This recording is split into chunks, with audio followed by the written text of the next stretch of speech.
en los periodos antiguos, menos caries. En las clases más modestas, menos caries. Más caries en las épocas tardías y en las clases ricas. ¿Por qué? Porque consumían azúcares, miel. Los egipcios conocían la angina de pecho. Conocemos también el detenimiento del crecimiento visible sobre los huesos largos. Estos asuntos son indicadores del nivel de vida de la población. Son de constitución menudita, con tendencia alargada, una estatura más bien poca, débil, el mentón marcado. En el curso de los primeros años de la vida hay una sobremortalidad masculina. A partir de los 10 años hay una sobremortalidad femenina que va a durar hasta el final de la vida. ¿Por qué? Por los accidentes del parto. Los hombres tienen una sobremortalidad hacia los 50 años. Después de los 60 ya solo encontramos mujeres. Esta curva es característica de una sociedad, como las llaman los antropólogos, sin medicina. Heródoto nos describe la momificación, es fascinante. Heródoto vivió entre 484 y 425, siglo V, antes de nuestra era. Había nacido en Halicarnás, fue un gran viajero y su obra cuenta con 9 libros que se llaman Historie, lo que significa encuesta. Dice: cuando les traen a un muerto, muestran a sus clientes maquetas de cadáveres en madera pintados con una exactitud minuciosa. El modelo el más cuidado representa a Osiris. El segundo modelo, menos caro, menos cuidado. Y el tercer modelo, el menos caro de todos. El cliente puede escoger el procedimiento que conviene al precio que trae y luego se retira. Luego nos explica Heródoto cómo sacan el cerebro y sacan las vísceras y cómo llenan el vientre, dice, de mirra, de canela, de sustancias aromáticas, y cocen después las decisiones y salan el cuerpo y lo cubren con natrón. Dice que no deben pasar de 70 días porque el cuerpo será atacado por las sustancias que embalsaman. Lo lavan después, lo enrollan entero en telas, le ponen un tipo de goma. Los padres retoman el cuerpo de su muerto, le hacen un cofre de madera en forma humana y lo llevan a la cámara funeraria. Dice que lo instalan parado, no acostado. Los egipcios momificaban también a los animales. Se han encontrado especies sistemáticamente inhumadas en catacumbas. Los animales eran intercesores privilegiados entre los hombres y los dioses. En la visión del mundo del egipcio antiguo, no existía una diferencia de naturaleza entre los hombres y los animales. Todos pueden pretender a una sobrevivencia. Además, conocemos las divinidades zoomorfas. Los dioses locales tenían forma parcialmente animal, por ejemplo, un cuerpo humano y una cabeza animal, como el borrego de Amón, el ibis de Tot, el halcón de Horus. En algunas condiciones los egipcios momificaron los animales con connotación divina. Luego la momificación será extendida sistemáticamente a los animales y a gran escala durante el último milenio antes de nuestra era. Es decir, la democratización de la momificación no fue solo a beneficio de los humanos, sino también de los animales. Tengo entre las manos unas fotos de simios momificados, de borregos, de perros, de gatos, por supuesto. Aparecieron momias de animales en gran número a partir de la época tardía. El costo era accesible, por eso se hacía. Esta práctica también es el reflejo de una evolución de la religión egipcia. No es una solatría. El animal no es realmente sagrado en sí, sino que hay un desarrollo de un culto divino a través de formas animales intermediarias que sirven como intercesores eficaces. Se momificaban los animales de compañía raros, como los babuinos. Se momificaban los gatos muy queridos, como la gata del príncipe Totmis, el hijo de Amenofis III. Se distinguen también dos tipos de momias de animales: las llamadas mal llamadas de dioses vivientes, que se representan por medio de animales únicos, y las llamadas de animales que hacen referencia a un dios cuya momia estaba ofrecida al dios en ofrenda. En el primer grupo encontramos los toros, por ejemplo. Hay 3 categorías de toros sagrados que fueron identificados en Egipto: el Apis en Memphis, los Bukis en Hermant y los Nevis en Heliópolis. Encontramos muchas joyas de gran precio sobre las momias de toro Apis. En la momificación se usan simulacros que restituyen más o menos bien la forma del animal. Se le dora la cabeza. Se utilizan vasos canopes como para los humanos. Se sigue en la momificación de los toros Apis el protocolo de la momificación humana: evisceración por vía anal y todo el resto. En Memphis se encuentran todavía hasta hoy, se pueden ver grandes mesas de momificación en piedra donde se acostaba el toro para prepararlo para la momificación. Se encontraron vacas, madres de los toros sagrados. Otros ejemplos, por ejemplo, son los cocodrilos sagrados, el culto del dios Sobek en el delta, en el Fayum.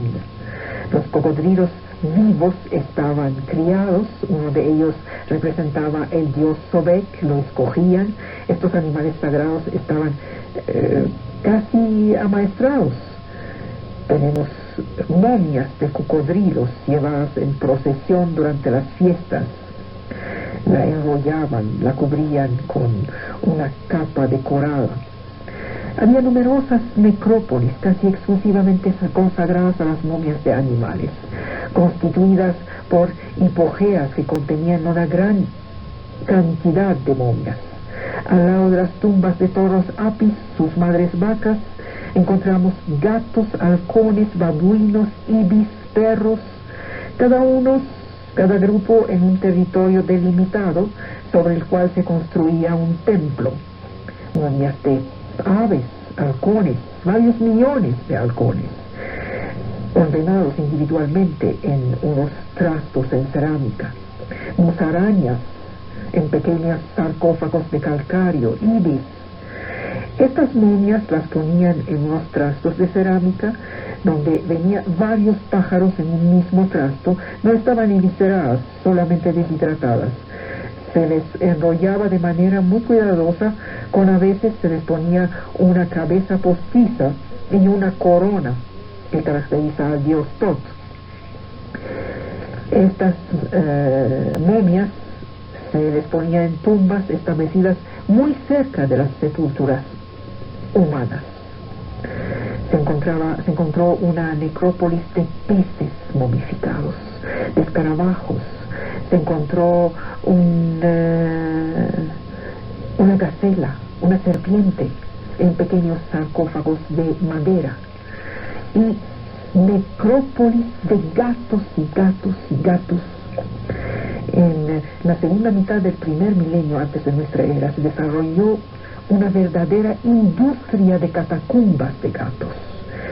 Muchos gatos inhumados en catacumbas, tumbas rupestres. Algunos paquetes contenían varios gatos. A veces no eran gatos completos. La proporción era de un 20% de lodo seco que constituía una suerte de momia falsa. La gran mayoría de los animales habían sido matados voluntariamente. Se les golpeaba la cabeza contra un muro o se les estrangulaba.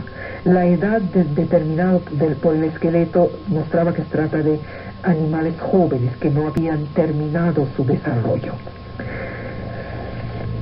Me queda una parte inmensa y fascinante que es la de nuestra zona geográfica. Las momias andinas, las momias del espacio americano.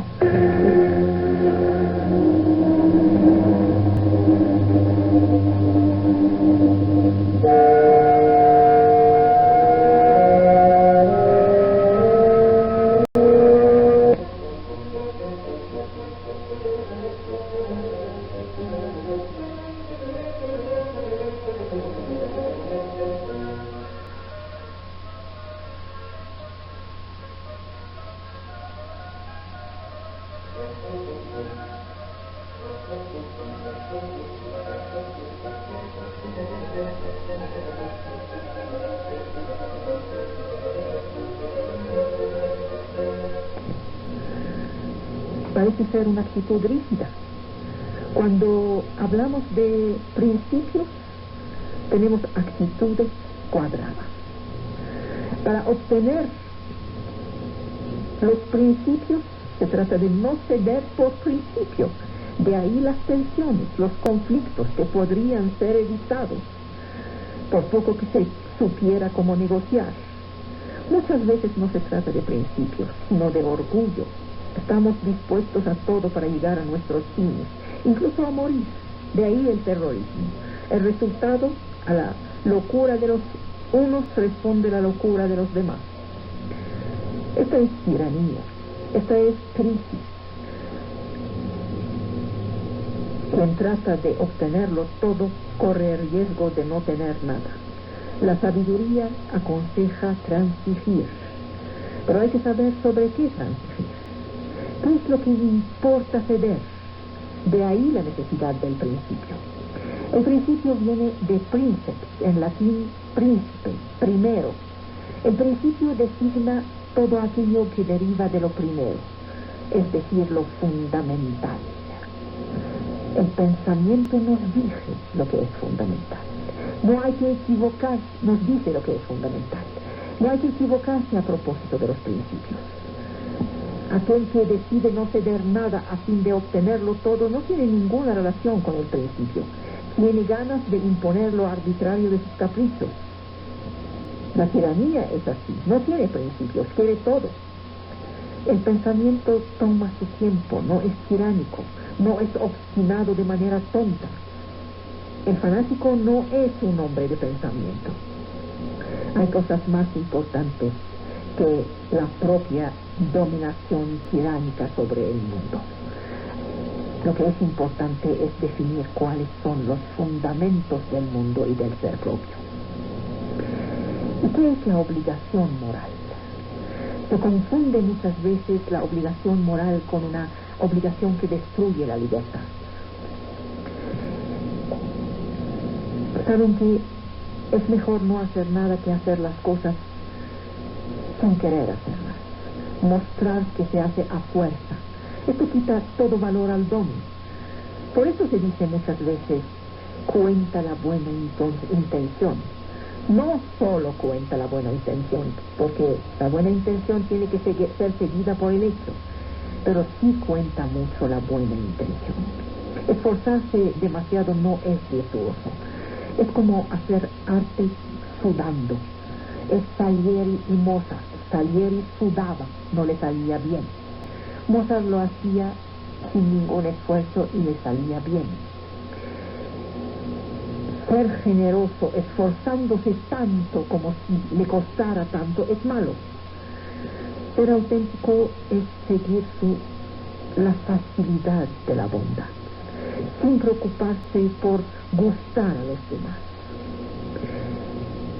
Es ser sí en toda ocasión, pero limitarse en esto cuando el ser uno mismo lleva a la brutalidad. El hecho de ser uno mismo pasa por ser por encima de uno mismo, ganarle a uno mismo. Ser fiel a sí mismo no impide ser por encima de sí mismo. Ser maleducado, por ejemplo, no es un criterio de autenticidad. Obligarse a hacer un servicio es algo bueno, pero no tiene que ser algo demasiado obligado. Nuestra vida ocurre en medio de servicios que nos hacemos unos a otros, y no son obligaciones, son relaciones humanas. Es hacer existir una relación social. Kant analizó la noción de obligación bajo la forma del deber. El sentido del deber es el fundamento de toda moral, y este sentido del deber nos conduce a la libertad verdadera. Ahora, ¿acaso hay que respetar lo que no es respetable? El respeto no es la respetabilidad. El mundo gira alrededor de la respetabilidad, pero ¿qué hay detrás de todo eso? Los gánsteres se hacen respetar gracias a su violencia. Decía Pascal, ¿qué sería un rey sin su ejército? ¿Acaso lo respetarían? ¿Qué sería el juez sin el ceremonial de la justicia? ¿Acaso lo respetarían? ¿Qué es el respeto? ¿Acaso no respetamos lo que tememos?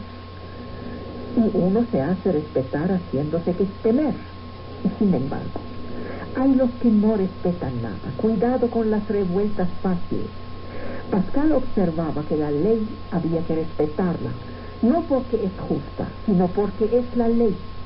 Si debemos esperar para obedecer a las leyes que éstas sean justas, entonces habría más desórdenes que crearían más injusticias. Hay que saber agradecer a la comedia humana. El respeto verdadero jamás está en las cosas. Hay una profundidad de respeto. Amar incluso no dispensa de respetar. Se puede respetarse estando desnudos en la cama. Hay un respeto en la distancia. Ahí se mezclan admiración y afecto. Es una manera de proteger y proteger. Respetar significa no permitirse todo, limitarse. Es el fundamento de la relación con el otro.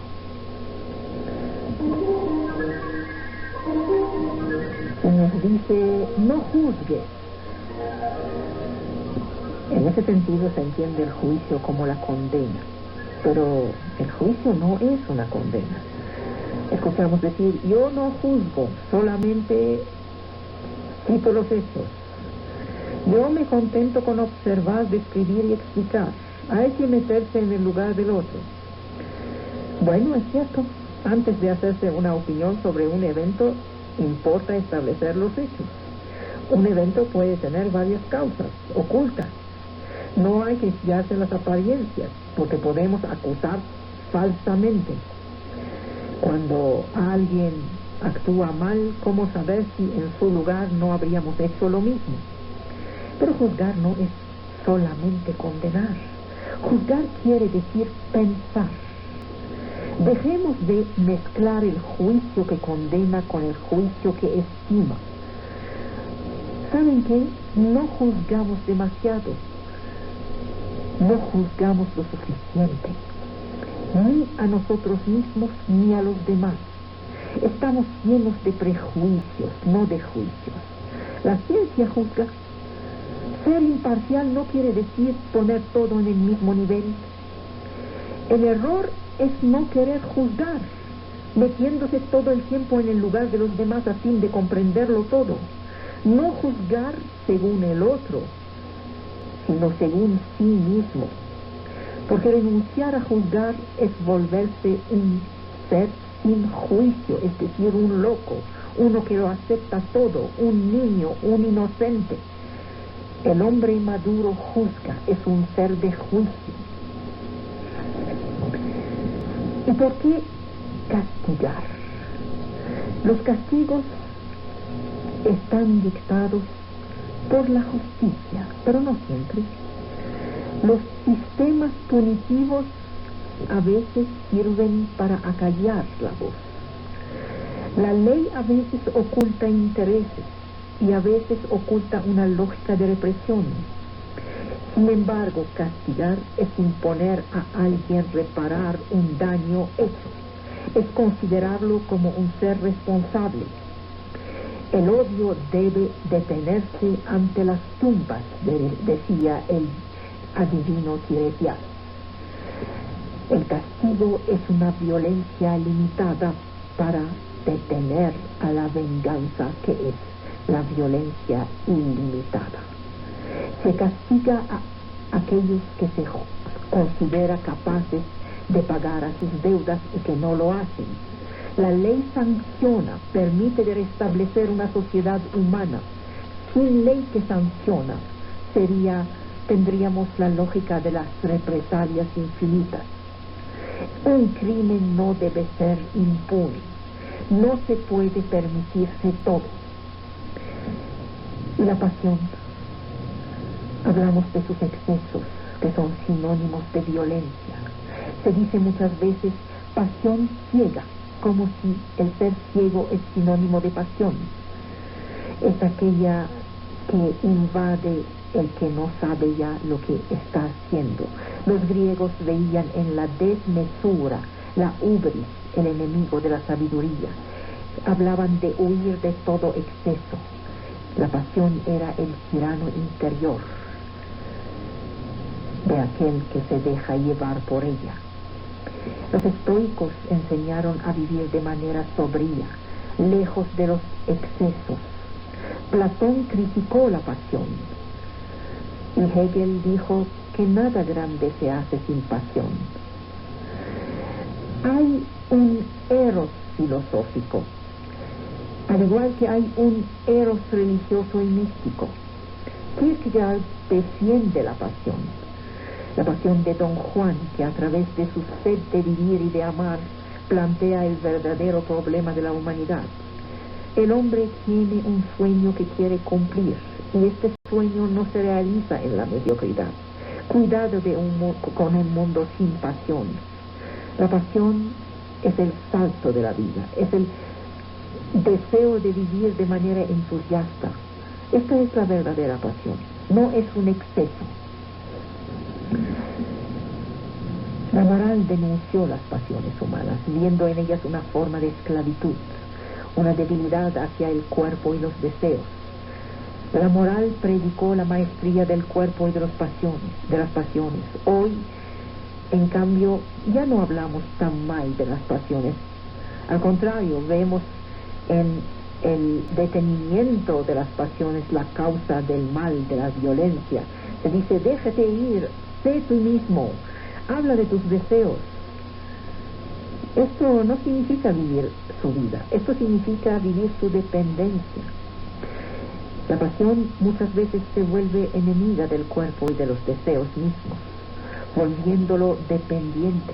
Estamos en un camino cerrado. Importa distinguir la emoción de la pasión. No son lo mismo una y otra cosa. Hay una relación con la voluntad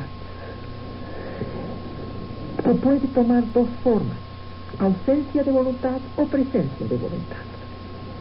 O se sufre una pasión o se enfrenta una emoción. El temor es algo normal. Puede llevar a la cobardía y puede llevar a la valentía. No estamos borrando el temor, lo estamos trascendiendo. Una pasión puede volverse creadora. Hacemos nuestras emociones para convertirlos en sentimientos. El sentimiento es la emoción liberada, la pasión es la emoción encadenada. Tenemos una complacencia hacia nosotros mismos que es detestable. Las morales son exigentes, son rigurosas, educan, evitan la facilidad. Importa liberarse del orgullo mal puesto. Importa adaptarse a la naturaleza para poder estar por encima de ella. No es malo tener un placer, satisfacerlo, un deseo. Se trata de alegría, pero la alegría es más que el placer, es la trascendencia del deseo. Se nos dice, no tengas vergüenza, es mala la vergüenza. La vergüenza parece un sentimiento de culpabilidad que rebaja, puede llevar a graves perturbaciones. La gente llega a la incapacidad de vivir. Pero ¿saben qué? Los asesinos en general no tienen vergüenza. Es ahí el drama. No ven sus crímenes.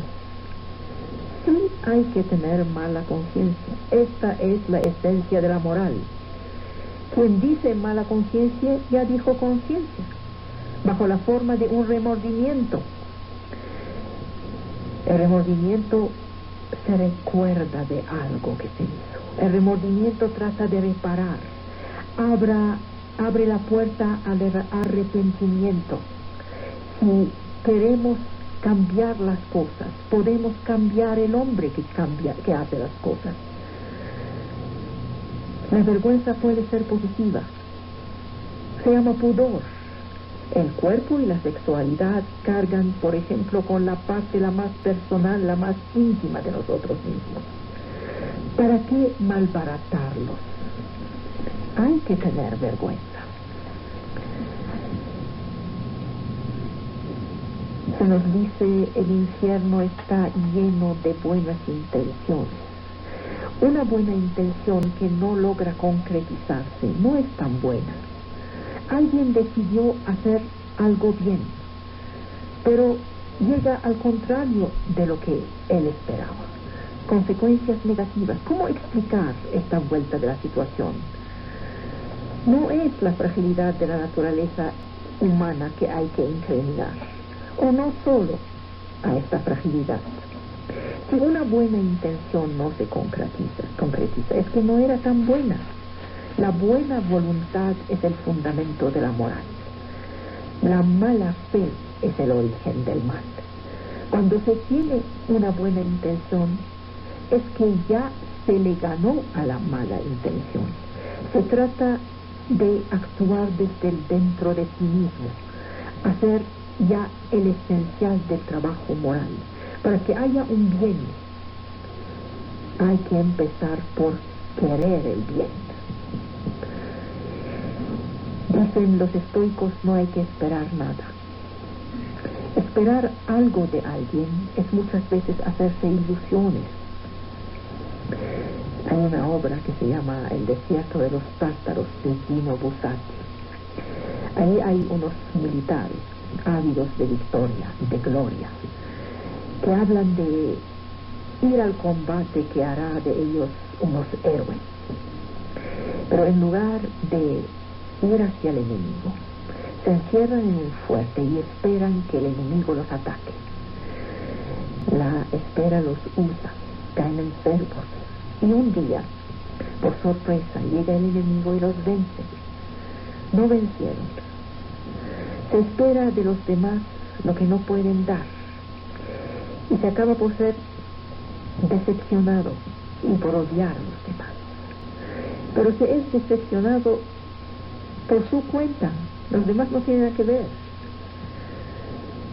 Y se odia la existencia por no responder a las esperas. La espera es vana, es peligrosa, es una actitud pasiva. Se espera que el exterior venga a resolver lo que depende de nosotros. Esta espera tiene tendencia a engendrar el temor. Se nutre de sí misma, es una realidad ilusoria. Pero al mismo tiempo la espera es esperanza, es una lucha contra la violencia, es hacer confianza. No esperar nada de la vida significa poner un término a la esperanza. Esperar consiste en vivir, diciéndose que la vida es más fuerte que la muerte. Todo no es fracaso, ni decepción. La espera significa que estamos vivos.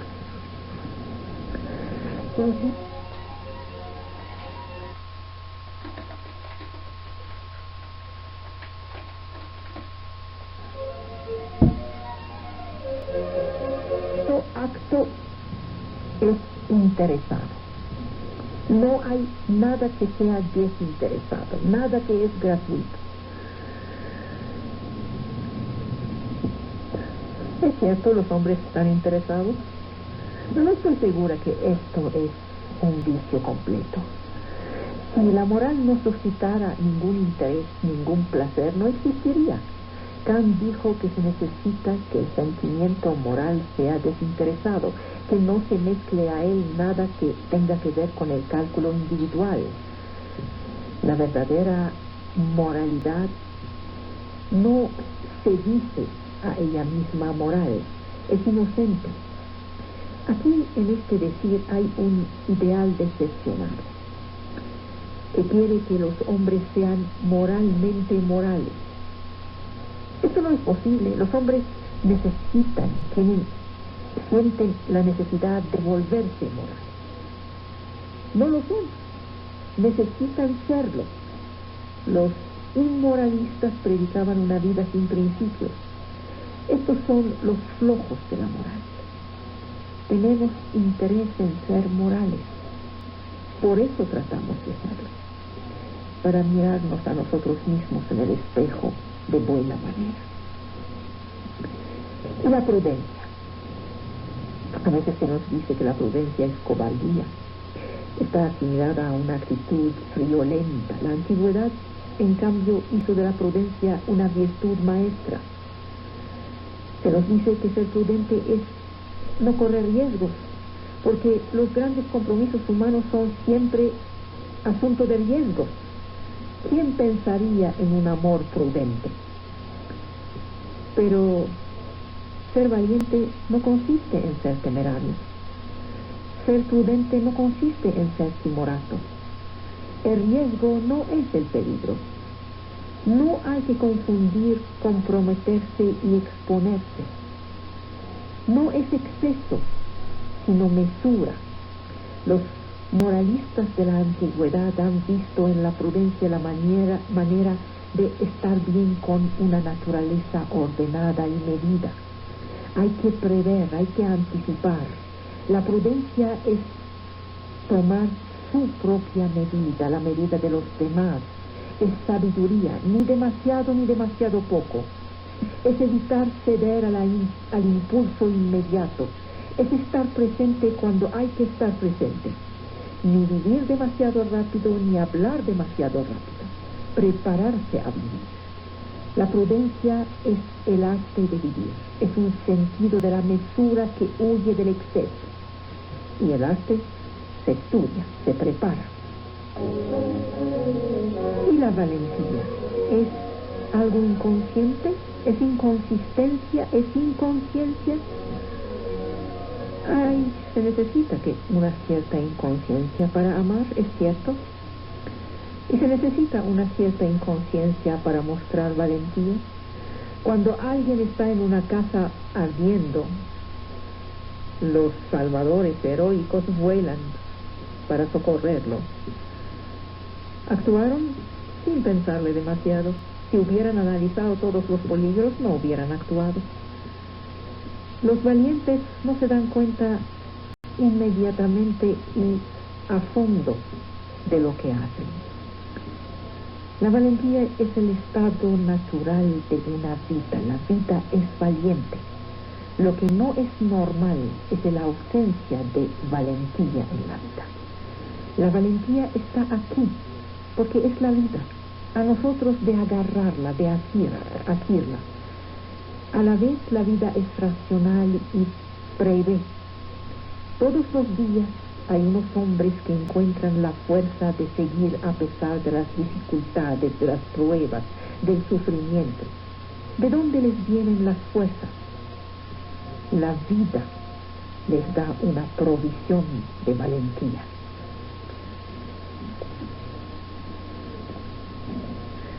Se nos dice, no quiero de tu compasión. Y pensamos que la compasión es desprecio. Tener compasión es algo así como tener poca admiración. Aquel que nos inspira compasión es alguien que cayó a nuestros propios ojos. Es un pobre diablo que no está digno de ser tratado en adversario. Cuando las cosas van mal, utilizamos a menudo nuestras últimas energías en decir, no necesito de tu compasión, para no decaer más.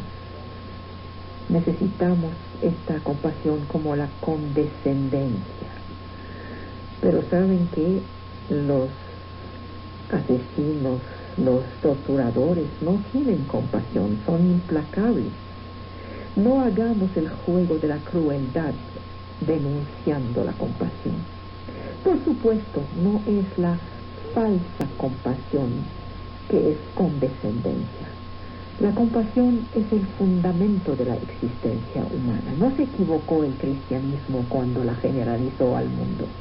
Deberíamos todos tener compasión unos de otros. No tenemos suficiente compasión de los demás. En cambio, la violencia nos parece natural.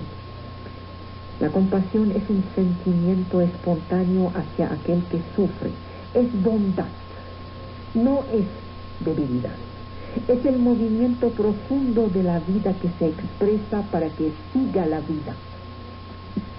Se nos dice, la fidelidad es un asunto ya pasado de moda. Estamos hoy en pleno culto de cambio. El mundo contemporáneo se acostumbra a ser infiel. La modernidad cultiva el cambio, se esfuerza de hacer pasar el cambio por una sabiduría moderna. Hay que cambiar, se nos dice. Pero sí, las cosas cambian, las funciones cambian, las ideas cambian.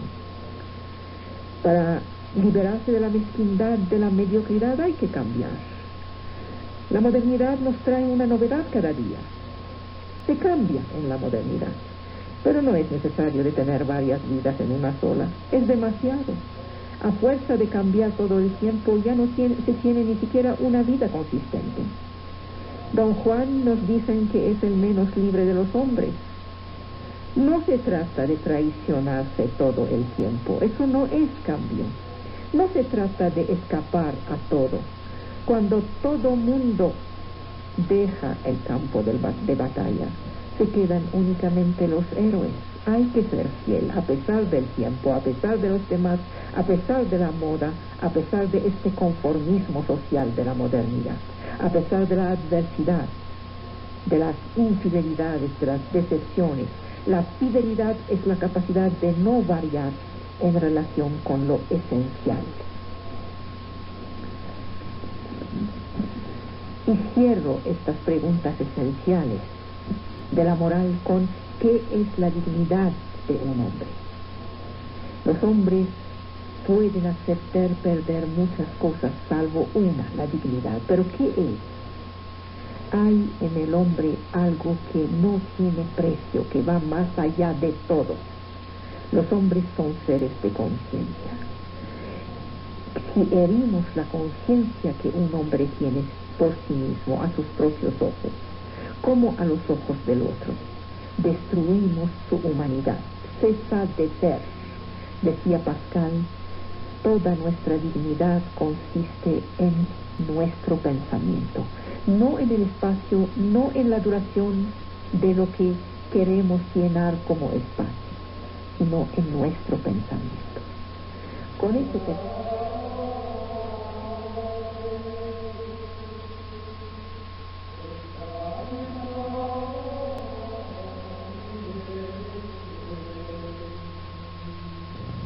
Y la primera pregunta es, ¿cómo es que la idea de un Dios único ha llegado a los hombres?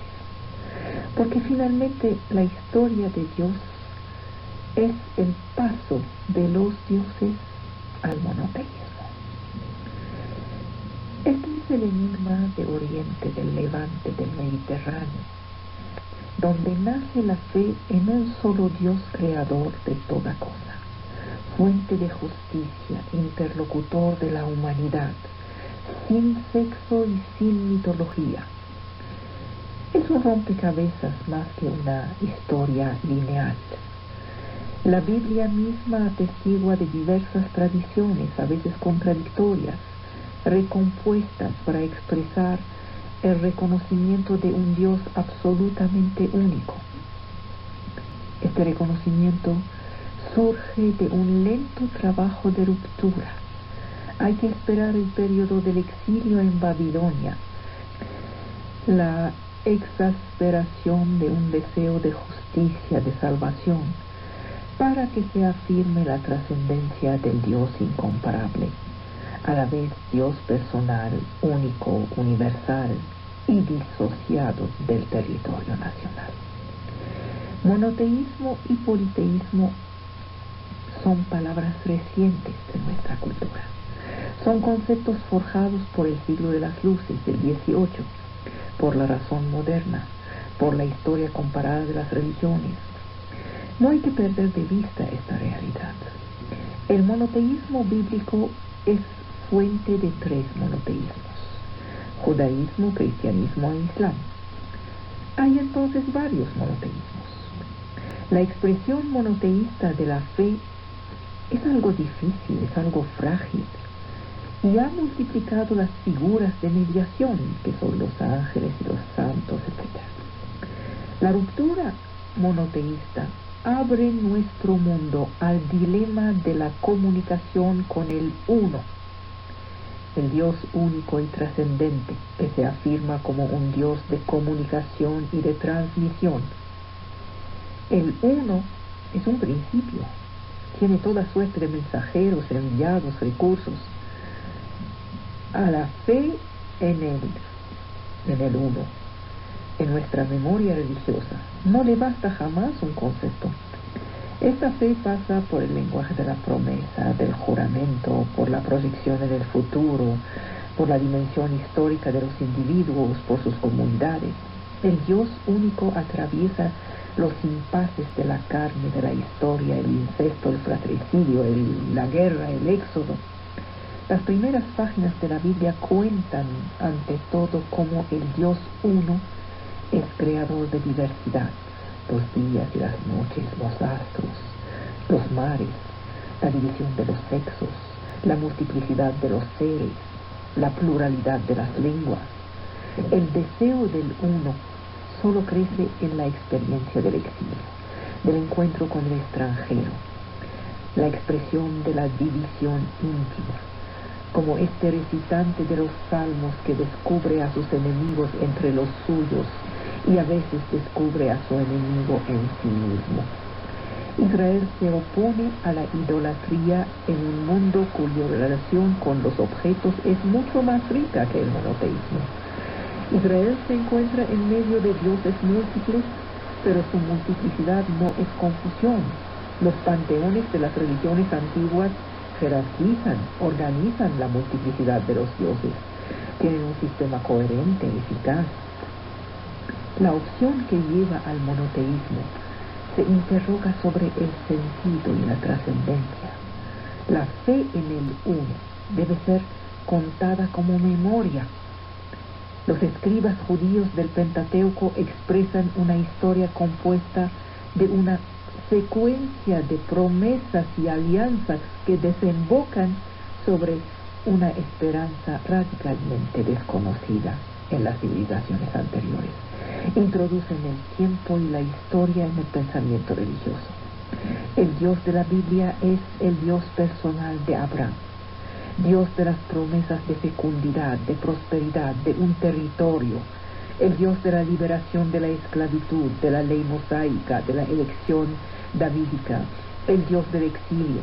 Es imposible entender el génesis del monoteísmo sin referencia a la historia moderna de este pueblo, el pueblo judío.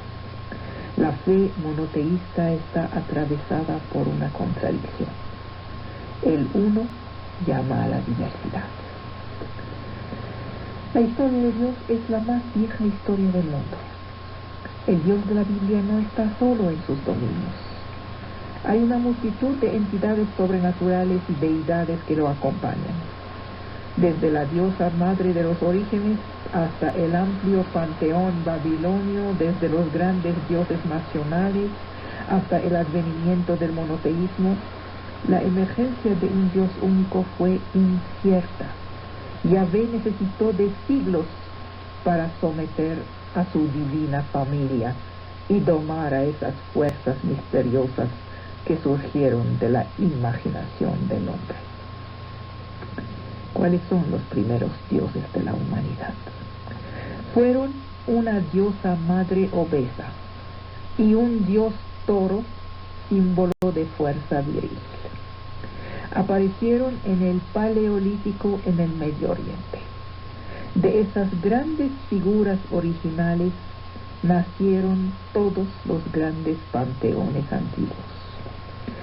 El primer dios fue una mujer, una madre. En el 10º milenio AC aún no hay agricultura, pero sí hay unas pequeñas chozas familiares. Aparecen unas estatuas de piedra. Todas son obesas. Es el ideal femenino y materno. Estas estatuas son los primeros indicios de una tentativa de explicar los orígenes. En el 9º milenio, los hombres agregan a esta imagen unos cráneos de Aurok, un toro macho, un toro antiguo. En el templo de Huyuk, en Turquía, que fue construido en el 7º milenio, hay un alto relieve que representa una diosa madre que parece parir, imágenes simbólicas de toro. Esta época coincide con el desarrollo de la ganadería y de la agricultura. Las dos figuras divinas primordiales han nacido: la diosa madre y el dios toro que nació de ella, que la fecunda a su vez, y esta pareja probablemente expresaba la esperanza de buenas cosechas. Estamos tratando de explicar. No hay garantías. Hay perennidad de estas dos figuras en la prehistoria hasta el final de la Edad de Bronce. En el siglo XII AC, ven el salto vertiginoso que acabo de dar, el toro será inmortalizado en Creta bajo los rasgos del Minotauro. Lo llamaban caribú, de ahí salió la palabra querubín. Le agregaron alas. Sostiene los pórticos monumentales de los santuarios mesopotamios o persas. Sus cuernos adornan las tiaras de todos los dioses medio orientales e inspiran a los redactores bíblicos el episodio trágico del becerro de oro. El destino de la diosa madre, en cambio, se fragmenta. Los primeros panteones se establecen en principios de la historia, cuando se inventa la escritura, y la historia empieza 3000 años antes de nuestra era, en el sur del Irak actual, por el encuentro de dos pueblos, los sumerios y los acadios. Los primeros, los sumerios, no hablaban una lengua semítica, poseían un panteón muy amplio con varios miles de dioses. Estos eran el doble invisible y explicativo del mundo visible. Los sumerios veían una deidad en cada cosa. Existía un dios del cerco de los animales, una diosa de los animales salvajes, uno del mar. No sé si conocían el jabón, pero habría existido un dios del jabón, lo que sea. Un dios para cada cosa. En el curso del tercer milenio, la población sumeria se funde poco a poco en la masa de los acadios. Estos, aparentemente menos imaginativos, más sobrios, tenían un panteón menos poblado. Absorben la masa de los dioses sumerios, los reducen asimilan los dioses equivalentes, reúnan bajo un mismo nombre las funciones de varios dioses. Las divinidades oficiales se quedaron en unos cientos, después de haber sido miles, pero cada hombre o mujer tenía a su dios particular. No se rezaba al dios del templo. Este papel era devuelto a los profesionales, los sacerdotes. Desde la primera parte del tercer milenio hace, los pensadores religiosos hicieron de la galaxia de dioses un sistema jerarquizado y organizado. Y todas las tabletas cuneiformes cuentan la genealogía de estas divinidades y sus hechos.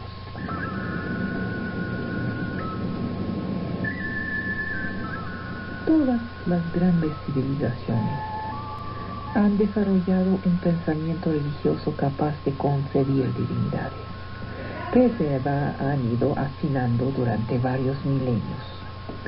Tenemos a menudo una visión caricatural de este mundo politeísta, dominado por figuras garantes de la armonía del cosmos, poblado de dioses que garantizaban la protección del individuo, la cohesión de la ciudad, la cohesión del Estado. Están los dioses cercanos a los hombres, a sus preocupaciones, pero podían abandonarlos brutalmente, podían abandonar al creyente o voltearse contra él. Todas las antiguas civilizaciones del creciente fértil, eso es, Mesopotamia, Siria, Palestina, Egipto, todas han desaparecido hoy, suplantadas por el cristianismo y el islam. Sus religiones han perecido. Los hombres de esas culturas creían en una multiplicidad de dioses. Uno solo entre esos dioses, uno solo, el Dios de Israel, ha sobrevivido en las religiones actuales. Solo desde hace 150 años tenemos una visión un poco más objetiva de las religiones paganas del medio bíblico, y eso gracias a la arqueología, descifrando sus escrituras, traduciendo sus textos. El mundo donde vive el hombre es la naturaleza o el cosmos. En el cosmos reinan los dioses de la naturaleza o los dioses cósmicos. ¿Quiénes son estos? La epopea acadia de Atrahasis responde a esta pregunta. Relata la creación de los hombres por los dioses y sus repetidas tentativas de acabar con la humanidad después, porque lamentaron haber creado a los hombres. Este relato fue divulgado durante más de un milenio, muestra que los hombres deben venerar a los dioses y ofrecerles presentes para ganar su clemencia. Se atribuyen competencias especiales a ciertos dioses. La veneración exclusiva de un dios tiene un interés particular, y este culto exclusivo solo fue practicado durante un tiempo corto. Durante este tiempo, un solo Dios será solicitado para salvar a la humanidad. Este será el Salvador. Israel reconoce a un solo Dios como Salvador, escogiendo una posibilidad ya conocida desde hace un milenio. Todos los dioses no tienen una función cósmica. Algunos solo disponen de un territorio reducido. Son dioses nacionales. Yahvé es un pequeño dios nacional, el dios de Israel. Camosh es el dios de los moabitas que vivían en Transjordania. Todos los pueblos del mundo antiguo han llevado sus guerras con la ayuda y en el nombre de sus dioses nacionales, sean pequeños reinos como Moab y Israel, o grandes potencias como Asiria, Babilonia y Egipto. El Dios que se busca debe hacer algo que, por ejemplo, debe curar una enfermedad, debe salvar de un peligro, debe ser útil, pues. En su súplica, el hombre se dirige al Dios como su Dios. En todas las civilizaciones del Medio Oriente antiguo encontramos testimonios de esta forma de creencia. que es comparable con la fe cristiana. El Dios invocado como propio, mi Dios, puede ser cualquier divinidad del panteón local. Hay entre hombre y Dios elegido una relación muy estrecha. La mayor parte de las veces, la relación personal es con un solo Dios, pero no siempre. A veces hay relación personal con dioses múltiples. El Dios personal dispensa éxito, salud, prosperidad, sirve de mediador, sirve. El concepto de Dios personal es la más reciente de las tres funciones divinas. Ha habido a lo largo de la historia tres funciones divinas. Primero, los dioses cósmicos. Estos son los más arcaicos. Desde principios de la humanidad se creyó en unas fuerzas misteriosas actuando en la naturaleza. Estos son los dioses cósmicos. Más tarde, con la organización de la sociedad en estados, nace la fe en dioses nacionales. 3. Una nueva etapa fue alcanzada cuando el individuo toma conciencia de sí mismo, no solo como miembro de una sociedad. Entonces aparece la creencia en una divinidad personal. Y esto solo ocurre en el segundo milenio AC. El hombre que vivía en el creciente fértil, en los segundos y primer milenio AC, sabía que estaba rodeado por dioses. Se veía en el centro de un mundo construido en círculos concéntricos. Un primer círculo donde un Dios personal le garantiza salud y lo salva. Un segundo círculo donde reina el Dios nacional, guerrero que echa a los enemigos. Y un tercer círculo ampliado al mundo entero, donde reinan los dioses cósmicos que cuidan de los fundamentos de la naturaleza y de la vida. El Dios personal puede de repente abandonar al individuo y retirar su protección. El Dios guerrero puede enojarse contra el pueblo y otorgar la victoria al ejército adverso. Los dioses cósmicos pueden retirar su bendición y castigar, por ejemplo, con un terremoto, con un naufragio, con lo que sea. Así que más le vale al hombre aliarse con las potencias para estar en seguridad. Los grandes mitos de la creación aparecen en principios del segundo milenio, en una ciudad, Babilonia.